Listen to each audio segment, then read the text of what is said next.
So dear students, कैसे study चल रहा है आपका। आप बढ़िया होंगे, आपका स्टडी अच्छी तरह चालू होगा ऐसे उम्मीद करते हैं। पिछली बार हमने मैकेनिकल प्रॉपर्टीज ऑफ फ्लूइड्स ये चैप्टर स्टार्ट किया था, महाराष्ट्र स्टेट बोर्ड का सेकंड चैप्टर। उसमें जो हमारा पिछला टॉपिक था उसके बाद हमारे सिलेबस में है नया टॉपिक जिसका नाम है सरफेस टेंशन। तो पिछली बार मैंने आपको ऐसा बताया था कि फ्लूइड स्टैटिक्स ये जो ब्रांच है फ्लूइड मैकेनिक्स की, उसमें हम ऐसा कंसिडर करते हैं कि द लिक्विड और fluid which will be at the rest position, तब उसका जो स्टडी होता है वो फ्लूइड स्टैटिक्स में होता है, उसको हाइड्रोस्टैटिक्स ऐसा भी बोलते हैं। तो चलो शुरू करते हैं आज एक नया कंसेप्ट जो कि हमारे डेली लाइफ से रिलेटेड है। हमें बहुत सारे क्वेश्चंस जो हमारे मन में आते हैं डेली लाइफ में, उसके सभी आंसर हमें सरफेस टेंशन ये टॉपिक देने वाला है। उसका एक एग्जांपल ऐसा दे सकते हैं कि सुबह उठते ही हमारा काम चालू होता है टूथपेस्ट के साथ। टूथपेस्ट क्यों यूज़ करते हैं हम, क्यों यूज़ करते हैं? हमारे टीथ्स को क्लीनिंग करने के लिए। सोप का यूज़ हम क्यों करते हैं? कपड़े धोने के लिए डिटर्जेंट सोप, इसका हम यूज़ क्यों करते हैं? ये सभी का आंसर आज हमें मिल जाने वाला है, जो कि टॉपिक है सरफेस टेंशन। इसमें एक और बात इसमें ऐसी रहती है कि हमारे आजू बाजू में जो डेली लाइफ में हैपनिंग होने वाली जो बातें हैं, उसमें अभी बारिश का मौसम चल रहा है। तो जब बारिश शुरू होती है तो जो स्पेरिकल जो हमारा रेन ड्रॉप है उसका शेप स्पेरिकल रहता है। हमने मर्क्यूरी को फ्लोर पर अगर उसको पोर किया तो वहाँ पे हमें स्मॉल ड्रॉपलेट्स जो कि स्पेरिकल शेप वाले रहते हैं, ऐसे स्पेरिकल ड्रॉप्स आपको तैयार होते हुए दिखाई देंगे। जो बबल्स तैयार होते हैं, छोटे बच्चे जब खेलते हैं तब सोप सॉल्यूशन से हम वैसे एयर उसमें डालने के बाद हमें बबल्स तैयार होते हुए दिखाई देते हैं। वो सभी का शेप जो है वो स्पेरिकल शेप होता है। तो उसका शेप जो है वो ट्रायंगुलर क्यों नहीं होता, रेक्टेंगुलर क्यों नहीं होता, प्रिज्म टाइप क्यों नहीं होता, ये सभी का आंसर आज हमें मिलने वाला है, जो हमारा टॉपिक है सरफेस टेंशन से। तो हमारा जो सरफेस टेंशन जो टॉपिक है, जिसमें मैंने अभी आपको बताया कि हमारा जो एयर बबल है या जो वाटर ड्रॉप है, इसका जो शेप है वो स्पेरिकल क्यों है। तो हमें एक बात ऐसे मालूम है कि फॉर द गिवन वॉल्यूम, अगर हमने वॉल्यूम कांस्टेंट रखा अलग अलग ज्योमेट्रिकल शेप का, उसमें सबसे कम जो सरफेस एरिया है वो स्पीयर का होता है। सपोज हमने 4 बॉडीज ले लिए, एक स्पीयर लिया, एक तुम्हारा सिलेंड्रिकल ऐसी बॉडी ली, तो ये जो 3-4 प्रकार की बॉडीज है इनका सभी का वॉल्यूम हमने कांस्टेंट रखा, एक ही रखा सपोज, और वो सभी का अगर हमने सरफेस एरिया निकाला तो वो सरफेस एरिया सबसे कम आता है स्पीयर का। तो इसका मीनिंग ऐसा हो गया कि जो भी लिक्विड है वो लिक्विड जो मिनिमम सरफेस एरिया है वो एक्वायर करने की कोशिश करता है, और यही प्रॉपर्टी का यूज करके हमें आज सरफेस टेंशन का जो कंसेप्ट है वो समझना है। अगर सरफेस टेंशन का कंसेप्ट हमें समझना है तो कुछ डेफिनेशन जो है हमारी इंपॉर्टेंट डेफिनेशंस, उनका यूज हमें करना पड़ेगा। उसके बाद हमारी समझ में आएगा सरफेस टेंशन क्या होता है। तो चलो शुरू करते हैं 1 बाय 1। जो 4-5 डेफिनेशंस है वो, उसमें हमें ऐसा मालूम है कि कौन सा भी मैटर जो है, सॉलिड है, लिक्विड है, गैस है, ये जो बने हुए वो मैटर जो है कोई भी वो मॉलिक्यूल्स या एटम से बना हुआ है। तो ये जो मैटर बना है इसमें सॉलिड को एक डेफिनेट शेप हमें प्राप्त होता दिखाई देता है, एक डेफिनेट वॉल्यूम रहता है। तो इसकी वजह ऐसी है कि जो 2 मॉलिक्यूल्स है, 2 मॉलिक्यूल्स में कुछ तो फोर्स ऑफ अट्रैक्शन या रिपल्शन है। ये जो फोर्स ऑफ अट्रैक्शन और रिपल्शन है, ये सभी जो है वो हमें हमारा जो सरफेस टेंशन टॉपिक है इसके आंसर देने के लिए, उसका स्टडी करने के लिए हमें यूज होने वाला है। तो ये जो कोई भी 2 मॉलिक्यूल्स है, 2 सॉलिड के मॉलिक्यूल्स है, सपोज 2 लिक्विड के मॉलिक्यूल्स है या 2 गैस के मॉलिक्यूल्स है, तो ये सभी में एक पर्टिकुलर फोर्स है जो फोर्स है उसका नाम देते हैं हम इंटरमॉलिक्यूलर फोर्स, या उसको बोलेंगे हम intermolecular force of attraction between the two molecules. तो हमें ऐसा मालूम है कि ये जो इंटरमॉलिक्यूलर फोर्स ऑफ अट्रैक्शन है दो मॉलिक्यूल्स में, इसी को हम नाम देने वाले हैं intermolecular force of attraction between the two molecules. तो ये जो इंटरमॉलिक्यूलर फोर्स है ये दो टाइप के होते हैं, एक होता है कोहेजिव फोर्स और दूसरा होता है एडहेसिव फोर्स। तो इसमें कोहेजिव फोर्स क्या होता है वो हमें पहले देखना है। सपोज हमने दो मॉलिक्यूल्स लिए, सॉलिड के या लिक्विड के, ये दो मॉलिक्यूल लिए। सपोज मैंने ये पहला मॉलिक्यूल, ये दूसरा मॉलिक्यूल है। सपोज ये मॉलिक्यूल जो है वो ग्लास का मॉलिक्यूल है और ये भी मॉलिक्यूल ग्लास का है, यानी कि मैटर एक ही है, मैटर एक ही है। दैट मीन्स दोनों सॉलिड के मॉलिक्यूल्स है, ये ग्लास है, ये भी ग्लास का मॉलिक्यूल है। तो अगर दो मॉलिक्यूल्स अगर सेम टाइप के हैं, सेम मटेरियल के हैं, तो दोनों में जो फोर्स ऑफ अट्रैक्शन रहेगा उसको बोलते हैं हम cohesive force. Cohesive force that means the force of attraction between the same type of molecules, इसी को बोलेंगे हम कोहेजिव फोर्स, या उसको बोलते हैं फोर्स ऑफ कोहेजन। तो फोर्स ऑफ कोहेजन की वजह से ही हमारा जो सॉलिड है इसको एक डेफिनाइट शेप, क्योंकि सॉलिड में ये फोर्स सबसे ज्यादा रहेगा, सबसे स्ट्रांग रहेगा। अगर सॉलिड में ये फोर्स बहुत ही स्ट्रांग है तो सॉलिड को एक डेफिनाइट शेप प्राप्त हो जाता है और उसको एक डेफिनाइट वॉल्यूम भी प्राप्त हो जाता है।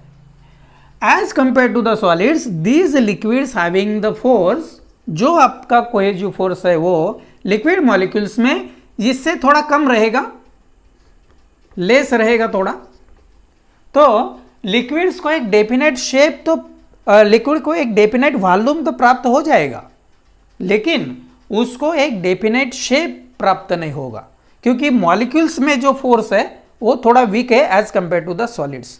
तो हमारा जो लिक्विड है, सपोज ये कंटेनर में हमने लिक्विड लिया, तो लिक्विड मॉलिक्यूल, ये जो हमारा लिक्विड है ये छोड़कर जाने वाला नहीं है, कहीं पे भी जाने वाला नहीं है, वो विद इन द लिक्विड ही रहने वाला है, क्योंकि उसको एक डेफिनेट वॉल्यूम है, ये वॉल्यूम छोड़ के वो कहीं भी जाने वाला नहीं है। तो इसको रहेगा एक डेफिनेट वॉल्यूम, लेकिन डेफिनेट शेप नहीं रहेगा। गैसेस के बारे में ये फोर्स और वीक रहता है, सॉलिड और लिक्विड के कंपैरिजन में गैसेस को वो जो फोर्स है वो कम रहता है, इसलिए इसको डेफिनेट शेप भी नहीं है और डेफिनेट वॉल्यूम भी नहीं है। क्योंकि मैंने पिछली बार बताया है आपको कि कोई भी कंटेनर में अगर आप जरा अभी गैस लेते हैं तो वो गैस पूरे कंटेनर में फैल जाता है। हमारे रूम में सपोज हमने एक अगरबत्ती लगाई तो उसका क्या होगा, वो जो उसका स्मेल है वो पूरे रूम में जितना स्पेस अवेलेबल है उस पूरे स्पेस में फैल जाता है, ये हमको मालूम है। दैट मीन्स गैसेज जो है इसमें जो कोहेजिव फोर्स रहेगा गैस के दो मॉलिक्यूल्स में, वो शेप प्राप्त नहीं होगा उसको, गैस को, क्योंकि उसके जो मॉलिक्यूल्स है एक दूसरे से जरा ज़्यादा डिस्टेंस पे है, इसलिए हमारा ये जो कोहेजिव फोर्स है वो इतना स्ट्रांग नहीं रहेगा इसमें। इसकी वजह से गैसेस में शेप भी नहीं रहेगा और डेफिनेट वॉल्यूम भी नहीं रहेगा। तो ये जो इंटरमॉलिक्यूलर फोर्स है, ये intermolecular force short range force है। इसी की वजह से लिक्विड्स में और गैसेस में क्या क्या डिफरेंस है, सॉलिड लिक्विड्स गैसेस में क्या क्या डिफरेंस है, ये मैंने आपको अभी बताया। शॉर्ट रेंज फोर्स, इसका मीनिंग रहता है ये जो फोर्स है intermolecular force between the two molecules of the same substance, that will be not effective up to the so much large distance. ज्यादा डिस्टेंस तक ये इफेक्टिव नहीं रहेगा।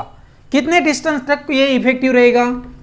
10⁻⁹ मीटर, इतने डिस्टेंस तक ही इसकी रेंज होती है जहां तक ये इफेक्टिव रहेगा। इसको हम 1 नैनोमीटर ऐसा भी बोल सकते हैं, क्योंकि 1 नैनोमीटर की वैल्यू रहते हैं 10⁻⁹ मीटर। तो इसकी जो रेंज है वो बहुत ही कम है, 10⁻⁹, that means very small quantity. तो इसी की वजह से हमारा जो इंटरमॉलिक्यूलर फोर्स और attraction between the to similar molecules और टू डिसिमिलर मॉलिक्यूल जो है that will B short range force रहेगा। ये जो आपका इंटरमॉलिक्यूलर फोर्स है ये इनवर्स स्क्वायर लॉ भी ओबे नहीं करता। Inverse square law that means हमारा ये जो फोर्स है ये inversely proportional to the R square नहीं रहता है, लेकिन ये जो फोर्स है इंटरमॉलिक्यूलर फोर्स ये inversely proportional to the R raise to 8th power रहता है। यहाँ पे आर का मीनिंग रहता है दो मॉलिक्यूल्स में जो डिस्टेंस है वो दोनों में इतना जो डिस्टेंस है इससे इनवर्सली प्रोपोर्शनल है। That means this force is very very small force, that means this will be the short range force, ऐसा हम बोल सकते हैं। तो इंटरमॉलिक्यूलर फोर्स के बारे में मैं 3 बातें बताना चाहता हूं कि इंटरमॉलिक्यूलर फोर्स जो रहता है वो डिफरेंट मैटर में सॉलिड होगा, लिक्विड होगा या गैस होगा, इनमें दो मॉलिक्यूल्स में जो फोर्स रहता है उसको बोलते हैं हम इंटरमॉलिक्यूलर फोर्सेस, या उसको नाम है intermolecular forces of attraction between the two molecules. ये जो इंटरमॉलिक्यूलर फोर्स है वो शॉर्ट रेंज फोर्स है। शॉर्ट रेंज फोर्स क्यों है? Because it will be effective up to a very short distance near about 10⁻⁹ metre या 1 नैनोमीटर, इतना ही। तो ये जो इंटरमॉलिक्यूलर फोर्स है इसका पहला टाइप हमने अभी देखा है जिसका नाम है कोएजिव फोर्स। वो कोएजिव फोर्स जो है ये भी 10⁻⁹ मीटर इतने डिस्टेंस तक ही हमें यहाँ पे इफेक्टिव दिखाई देगा। तो ये हो गया हमारा कोएजिव फोर्स। कोएजिव फोर्स के बारे में एग्जांपल दे सकते हैं फिर एक ही टाइप के दो मॉलिक्यूल्स होनी चाहिए, दैट मीन्स दोनों लिक्विड के मॉलिक्यूल होनी चाहिए। लिक्विड के दैट मीन्स फॉर एग्जांपल दोनों वाटर के मॉलिक्यूल, सपोज ये भी वाटर का मॉलिक्यूल है ये भी वाटर का मॉलिक्यूल है, तो दोनों में जो फोर्स होगा उसको बोलेंगे हम कोएजिव फोर्स। सपोज ये एयर का मॉलिक्यूल है ये भी एयर का मॉलिक्यूल है, दोनों में जो फोर्स रहेगा उसको कोएजिव फोर्स बोलेंगे। ये ग्लास का मॉलिक्यूल है ये भी ग्लास का मॉलिक्यूल है, तो दोनों में जो फोर्स रहेगा उसको बोलेंगे हम यहाँ पे कोएजिव फोर्स बिटवीन दिस टू। दो इंक के मॉलिक्यूल्स है, दो चॉक के मॉलिक्यूल्स है, दो ब्लैकबोर्ड के मॉलिक्यूल्स है, दो आयरन के मॉलिक्यूल्स है, ये सभी में जो फोर्स होगा उसको बोलेंगे हम कोएजिव फोर्स। तो ये हो गया हमारा कोएजिव फोर्स और उसके एग्जांपल्स। उसके बाद जाते हैं एडहेसिव फोर्स। अभी हमने ऐसा देखा है डिफरेंट एग्जांपल्स में, तो हमारे डेली लाइफ में सपोज ये प्लाईवुड है इसके ऊपर ये सनमाइका लगा हुआ है, देखो तो यहाँ पे ये जो सनमाइका के मॉलिक्यूल्स है और ये वुड के मॉलिक्यूल्स, यहाँ पे डिफरेंट लेयर्स दिख रही है, देखो ये डिफरेंट लेयर्स जो है एक दूसरे को स्टिक हो गई है। ये स्टिक होने का कारण है adhesive force. Adhesive force means ऐसा रहेगा कि यहाँ पे दो मॉलिक्यूल जो है, ये एक मॉलिक्यूल जो है ये सपोज वाटर का मॉलिक्यूल है और ये मॉलिक्यूल है समझो हमारा एयर का, ये मॉलिक्यूल है वाटर का, दोनों में जो फोर्स ऑफ अट्रैक्शन रहेगा इसको बोलते हैं हम एडहेसिव फोर्स। दो डिफरेंट टाइप के मॉलिक्यूल्स चाहिए, एक लिक्विड का मॉलिक्यूल, एक एयर का मॉलिक्यूल, एक सॉलिड का मॉलिक्यूल या एक एयर का मॉलिक्यूल। सपोज ये ग्लास है, ये ग्लास है, ग्लास के मॉलिक्यूल जो है ये ग्लास का मॉलिक्यूल रहेगा यहाँ पे, और इसके बाजू में सपोज एयर है, तो ये जो इंटरफेस है यहाँ पे ये ग्लास के मॉलिक्यूल रहेंगे, उसके बाजू में एयर के मॉलिक्यूल रहेंगे। तो एडहेसिव फोर्स का डेफिनेशन ऐसा हो जाएगा कि force of attraction between the two dissimilar molecules या अलग टाइप के जो मटेरियल रहेंगे वो दोनों में जो फोर्स ऑफ अट्रैक्शन रहेगा उसको बोलते हैं हम एडहेसिव फोर्स। हम कंस्ट्रक्शन साइट पे अगर गए तो हमें वहाँ पे ऐसा दिखता है कि दो जो ब्रिक्स रहती है, ये सपोज पहली ब्रिक है ये दूसरी ब्रिक है, दोनों में रहता है सीमेंट, ये सीमेंट है आपका। तो ये ब्रिक और सीमेंट इसमें जो फोर्स ऑफ अट्रैक्शन रहेगा, ये नीचे वाली ब्रिक और ये सीमेंट, ये दोनों में जो फोर्स ऑफ अट्रैक्शन रहेगा उसको बोलते हैं हम adhesive force. So force of attraction between the two dissimilar molecules is nothing but is called as the adhesive force. उसके एग्जांपल मैंने आपको अभी बता दिए हैं। तो ये भी जो फोर्स है दो मॉलिक्यूल्स में, हमें और एक एग्जांपल देता है। सपोज ये मेरे दो ग्लास प्लेट्स है, सपोज ये दो ग्लास ब्लॉक है, यहाँ पे मैंने अगर वाटर का ड्रॉप रख दिया तो यहाँ पे दो ग्लास मॉलिक्यूल्स के बीच में अभी वाटर है, वाटर की एक फिल्म तैयार हो जाएगी। तो ये ग्लास का मॉलिक्यूल और वाटर का मॉलिक्यूल इसमें जो फोर्स रहेगा उसको बोलेंगे हम एडहेसिव फोर्स। अगर सिर्फ एक ग्लास लिया, इसके अंदर जो भी मॉलिक्यूल्स है, जितने भी मॉलिक्यूल्स है, ये दोनों में जो फोर्स है उसको बोलेंगे हम कोहेसिव फोर्स। तो आपको कोहेसिव फोर्स और एडहेसिव फोर्स इसका मीनिंग ध्यान में आ गया होगा, ऐसा मुझे लगता है। अभी आगे चलते हैं और नेक्स्ट डेफिनेशन की तरफ, जिसका नाम है मॉलिक्यूलर रेंज ऑफ फोर्स, या उसको बोलेंगे हम रेंज ऑफ मॉलिक्यूलर अट्रैक्शन। तो क्या रहता है रेंज ऑफ मॉलिक्यूलर अट्रैक्शन? तो हमें एक ऐसा मालूम है कि सपोज ये मॉलिक्यूल है, ये मॉलिक्यूल और दूसरा मॉलिक्यूल, इसमें जो फोर्स है, कौन सा फोर्स? कोहेसिव फोर्स या एडहेसिव फोर्स। तो ये कितने डिस्टेंस तक इफेक्टिव है, इंटरमॉलिक्यूलर फोर्स कितने डिस्टेंस तक इफेक्टिव है, वो जो रेंज रहती है उसको बोलते हैं हम रेंज ऑफ मॉलिक्यूलर फोर्स या रेंज ऑफ मॉलिक्यूलर अट्रैक्शन। तो ये जो डिस्टेंस है वो ऑब्वियसली इतना होगा। दो मॉलिक्यूल्स में अगर इससे ज़्यादा डिस्टेंस है तो दोनों अट्रैक्ट नहीं होंगे एक दूसरे की तरफ। अगर दोनों में इतना डिस्टेंस है तो दोनों अट्रैक्ट हो जाएंगे। इसलिए 10⁻⁹ मीटर ये हो गई हमारी रेंज ऑफ मॉलिक्यूलर फोर्स या रेंज ऑफ मॉलिक्यूलर अट्रैक्शन। तो दो मॉलिक्यूल्स में जो रेंज रहती है, दो मॉलिक्यूल अट्रैक्ट होने में जो फोर्स रहता है वो कितने डिस्टेंस तक फोर्स इफेक्टिव रहता है? ज़्यादा से ज़्यादा 10⁻⁹ मीटर तक। उसके बाद दोनों में फोर्स ऑफ अट्रैक्शन नहीं रहेगा। तो मॉलिक्यूलर रेंज ऑफ फोर्स, इसकी डेफिनेशन हम ऐसी लिख सकते हैं, the maximum distance up to which the intermolecular force of attraction is effective is called as the range of molecular attraction. और वो वैल्यू होती है हमारी 10⁻⁹ मीटर या 1 नैनोमीटर। ये हो गई हमारी रेंज ऑफ मॉलिक्यूलर अट्रैक्शन। यहाँ पे सपोज मैंने ये मॉलिक्यूल लिया, ये मेरा मॉलिक्यूल है, सपोज ये मॉलिक्यूल है, ये मॉलिक्यूल से यहाँ तक सपोज मेरा फोर्स इफेक्टिव है, उसको मैंने R से डिनोट किया है। तो ये जो R है इसको बोलेंगे हम मॉलिक्यूलर रेंज ऑफ फोर्स या molecular range of attraction, range of molecular attraction. तो ये मॉलिक्यूल दूसरे मॉलिक्यूल को कब अट्रैक्ट कर सकता है? जब ये रेंज ऑफ मॉलिक्यूलर अट्रैक्शन के जो डिस्टेंस है, जो जितना डिस्टेंस है उतने डिस्टेंस पे दूसरा मॉलिक्यूल चाहिए। अगर उससे ज़्यादा डिस्टेंस पे मॉलिक्यूल है तो हमारा जो अदर मॉलिक्यूल है वो ये मॉलिक्यूल की तरफ अट्रैक्ट नहीं होगा, दोनों में वो फोर्स जो है वो निग्लिजिबल हो जाएगा। तो ये हो गई हमारी रेंज ऑफ मॉलिक्यूलर अट्रैक्शन या मॉलिक्यूलर रेंज ऑफ फोर्स की डेफिनेशन। अगली डेफिनेशन है हमारी तीसरी, जिसका नाम है sphere of influence. Sphere of influence that means ऐसा रहता है कि मॉलिक्यूल एज ए सेंटर, कौन सा भी molecule as a centre consider करके हमें रेंज ऑफ मॉलिक्यूलर फोर्स इतनी रेडियस लेके, सपोज ये मैंने R रेडियस ले ली इतनी, जहाँ तक हमारा फोर्स इफेक्टिव है तब तक, तो ये मॉलिक्यूल के अराउंड, ये मॉलिक्यूल है हमारा ये रेंज ऑफ मॉलिक्यूलर फोर्स है इतनी रेडियस लेके, ये मॉलिक्यूल के अराउंड मैं एक इमेजिनरी स्फीयर जो है वो मैंने ड्रॉ किया है यहाँ पे। तो ये जो इमेजिनरी स्फीयर तैयार हो गया इसको बोलते हैं हम स्फीयर ऑफ इन्फ्लुएंस। तो स्फीयर ऑफ इन्फ्लुएंस की जो डेफिनेशन है वो क्या रहेगी? An imaginary sphere drawn around the molecule as a centre and radius equal to range of molecular force is called as the sphere of influence। तो obviously मैं अब ऐसा बता सकता हूं कि हमारा जो sphere of influence है इसके अंदर जितने भी मॉलिक्यूल्स है, बहुत सारे मॉलिक्यूल्स रहेंगे इसके अंदर, तो ये अदर मॉलिक्यूल्स और मॉलिक्यूल ये, इनमें इंटरमॉलिक्यूलर फोर्स ऑफ अट्रैक्शन रहेगा।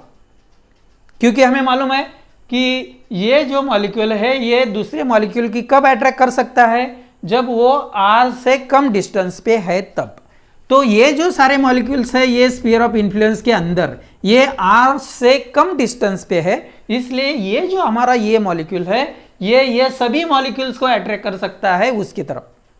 लेकिन सपोज ये मॉलिक्यूल है, ये मॉलिक्यूल है, ये मॉलिक्यूल है, ये मॉलिक्यूल है, ये R से ज़्यादा डिस्टेंस पे है, इसलिए मॉलिक्यूल ये और ये अदर जो मॉलिक्यूल्स है outside the sphere of influence ये इसकी तरफ अट्रैक्ट नहीं होंगे, या वो दोनों में इंटरमॉलिक्यूलर फोर्स ऑफ अट्रैक्शन नहीं रहेगा। तो हमें ऐसा अभी ऑब्जर्वेशन दिख रहा है कि within the sphere of influence there will be force of attraction between the two molecules, outside the sphere of influence there will be no force of attraction between the two molecules. तो मैंने वो example देके आपको बता दिया है, अभी आपको स्फीयर ऑफ इन्फ्लुएंस भी समझ में आ गया होगा। अब नेक्स्ट डेफिनेशन की तरफ जाते हैं हम, जिसका नाम है सरफेस फिल्म। अभी ये जो हमारी सरफेस फिल्म है, ये मैंने यहाँ पे कंटेनर में दिखाया है। देखो यहाँ पे ये जो ऊपर वाला सरफेस है लिक्विड का, जो एयर के कांटेक्ट में है, पिछली बार मैंने बताया है आपको कि ये जो सरफेस है इसको बोलते हैं हम free surface of the liquid. जो सरफेस एयर के कांटेक्ट में रहता है लिक्विड का, कौन सा भी लिक्विड हो वो अगर एयर के कांटेक्ट में है वो सरफेस, तो उसको बोलते हैं हम फ्री सरफेस। मैंने आपको लिक्विड ड्रॉप का, वाटर ड्रॉप का और बबल का एग्जाम्पल दिया था। फ्री सरफेस आपको उस टाइम अच्छी तरह से समझ में आ गया होगा। तो ये ऊपर वाला है हमारा फ्री सरफेस।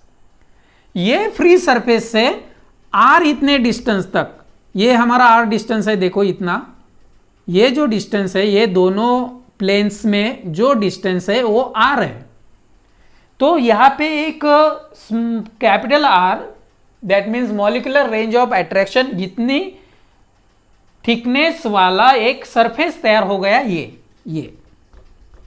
ये जो सरफेस है ये आर इतनी थिकनेस वाला सरफेस है। तो आर इतनी सरफेस वाला जो सरफेस है उसको बोलते हैं हम सरफेस फिल्म।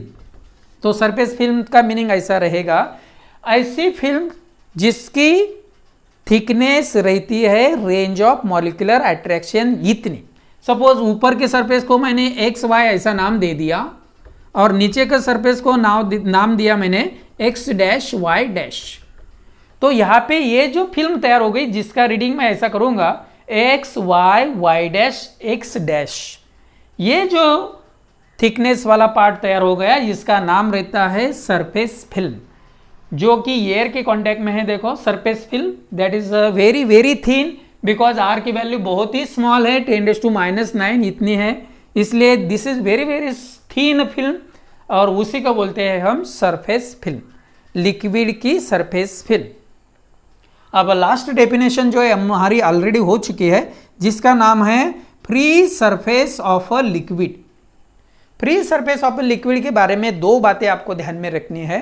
पहली बात ऐसी बताई थी मैंने आपको कि free surface of the liquid is nothing but the surface of the liquid which will be in contact with the air.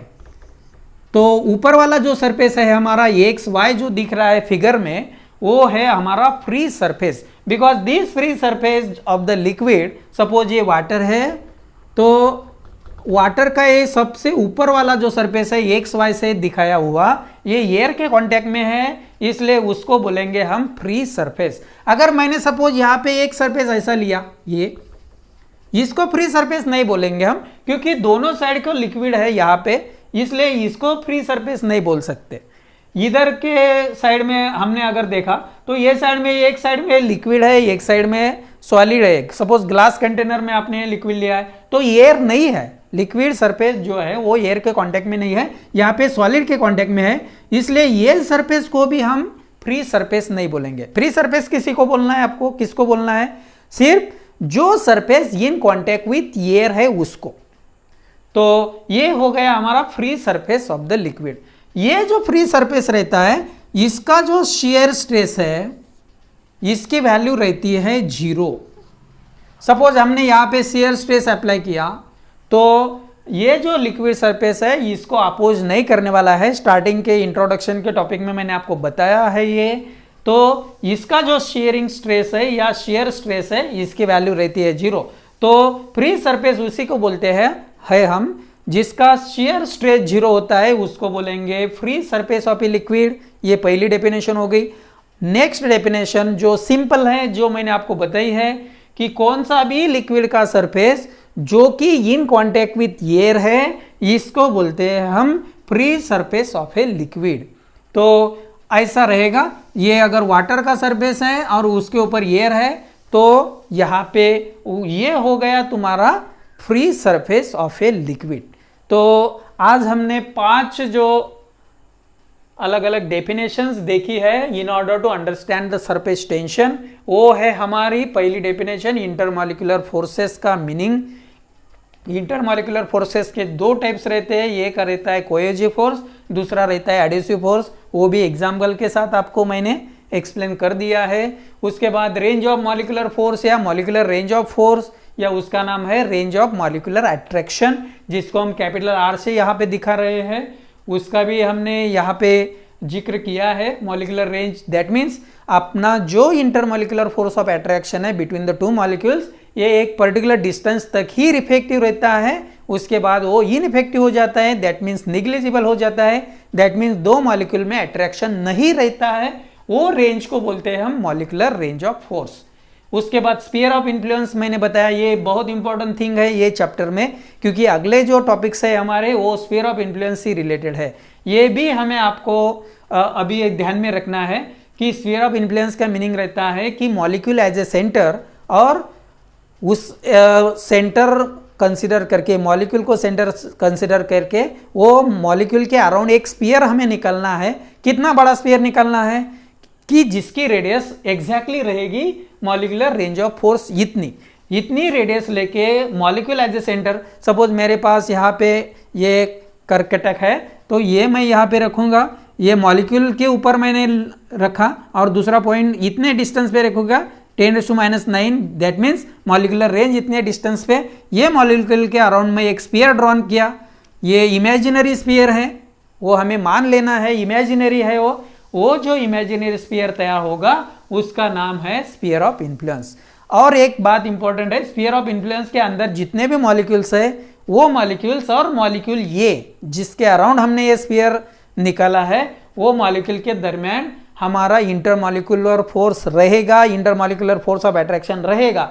लेकिन ये स्फीयर के बाहर के बाजू में जितने भी मॉलिक्यूल्स है, वो मॉलिक्यूल्स और मॉलिक्यूल ये, इनमें इंटरमॉलिक्यूलर फोर्स नहीं रहेगा।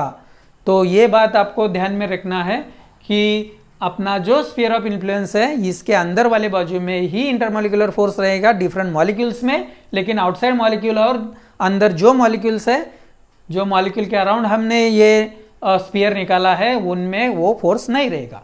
उसके बाद देखा हमने सरफेस फिल्म। सरफेस फिल्म का मीनिंग मैंने अभी बताया आपको कि इतनी थिकनेस वाला एक सरफेस कि कितनी थिकनेस लेनी है उसकी, आर इतना जिसका थिकनेस होगा।